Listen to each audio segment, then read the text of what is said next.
Hey guys, I'm Bry, the eccentric uncle, and welcome to my living room. Have a seat and allow your ears to enjoy my musical words. What better way to introduce myself but as a freak magnet? And I bet you want to know why. The reason is that I'd experienced and encountered things nobody else will. I faced death a time or two, or three or four or five, and I'm still here. Oh, by the way, I'm queer. With all the drama and challenges I went through in the last 7 years, I somehow wrote a book, and one that has the direction toward positivity, and my stories are of conquering my fears within. This is how it all began. I lost everything. I began to lose myself in the process, and at my most vulnerable moment, a dark, mysterious figure came upon me quietly. He introduced himself, and his name was Folly. He introduced his life of dismay, self-abuse, self-hate, and misery, just to name a few. He used falsity and lies to spread his sorcery of hate onto me, and as I was listening, I began believing that I was unworthy and began treating myself as a second-class citizen. Basically, I gave up, and as I told myself, I didn't matter. I'll be going over what's easy and what's hard in just a moment. I began losing my hopes, my dreams, and my future as the glow of hope within was diminishing fast. That light I'd always seen was the brightest of bright, which gave me the encouragement, focus, and drive to live with enthusiasm, joy, and companionship. But that was going out the door, and fast. I became aware of it, and noticed day after day that light was dwindling dimmer and dimmer. I was watching the truth as it was flying away from me, at a place I hoped no one would be in, and not feel the fright as I won't bore you anymore with those details, blah, blah, blah. I've already worked out those issues, so they won't be brought up anymore. Done, finito, kaput. Now, onto the road to a better bride. First and foremost, without the support of my family, I wouldn't know where I'd be today. What I would know is that I wouldn't be where I am right now speaking to you with a positive, affirming tone. I know that for a fact. I couldn't move forward until I took ownership of my situation. Taking ownership means I have a responsibility now.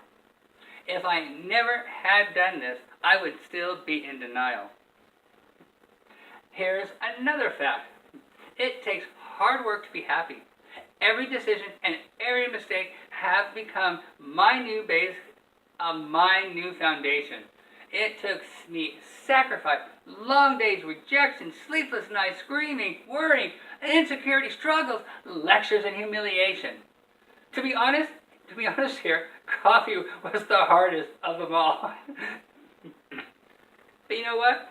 That's nothing compared to the bombardments and judgments by others I endured along the way. How so? All the above is self-related, and the latter involves others.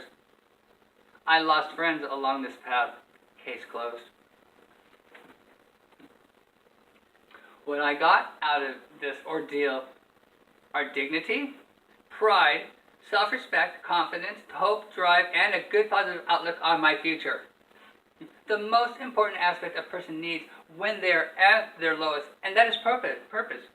I found my purpose, and I called it the expressway to my truth. I had to do something to hold on to reality, but what? It came to me, and I decided to write down what was positive in my life. Since this was the biggest challenge to date, my thoughts went directly to the challenges I overcame and conquered away. After conversing and getting advice from my gay role model, Troy, I then thought about my friends and all they've given me in valued life lessons. My mind just exploded with emotional memories, good and bad. That was the time that I needed the patience of patience to get through that ordeal. One day I looked at the pile of stories and realized putting them together could make a book. As my mind was coming back to the here and now, I finally got it. I realized I've conquered much in my time and I never gave myself credit. I have to tell you that what I've gone through can happen to anyone. So with that, my guilt lifted. I told myself this is everyday life for everyone and not just for me. And it reminded me that I was not alone. We all have issues and no one is excluded in life. With that, I created this tip and for a story in my book. Life gives you curveballs, so accept it, deal with it, adapt to it, conquer it, and then get over it. Here's a phrase I came up with during my process. I had an awakening. That's something I never knew existed, but desperately needed. Writing. In my continued growth, I came up with a theme: living my truth. Can you guess how I found writing? Here's a little game humor for you. I guess you can say it was while I was having sex, but it was the stupidity of unsafe sex.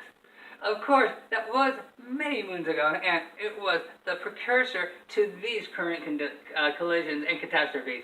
Actually, I found my musical words while I was at my lowest, which it all began 24 years ago when I became HIV positive. Did you get that? And lastly, I stopped running from God.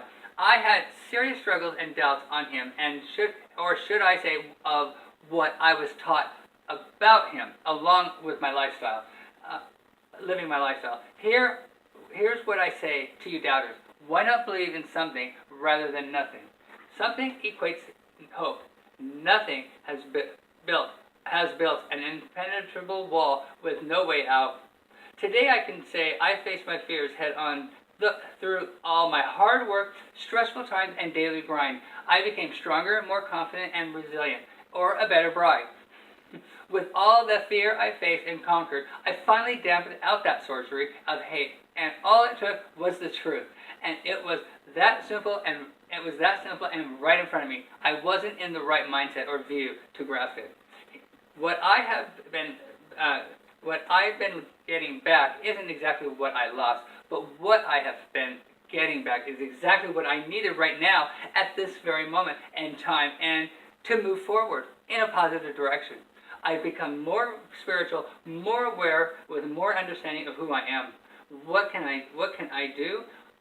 What I can do, what my limits are, and the craziest thing is I'm finding out who my friends are. Remember, this is me living my truth, and I will no longer run.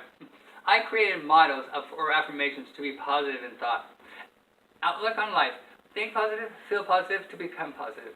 AIDS: I'm not living to die, but dying to live. A gay one: I'm not here to make your life comfortable. And a funny one: am I too loud and proud telling the world that I'm here and queer? And my serious one, and this one is my favorite: every battle and every scar has earned you a seat at the table of life. You see, I got my glove hold back brighter than ever before. Thank you. Next time, I only got 10 minutes. Gotta go. Bye. Thanks. Love you guys. Okay.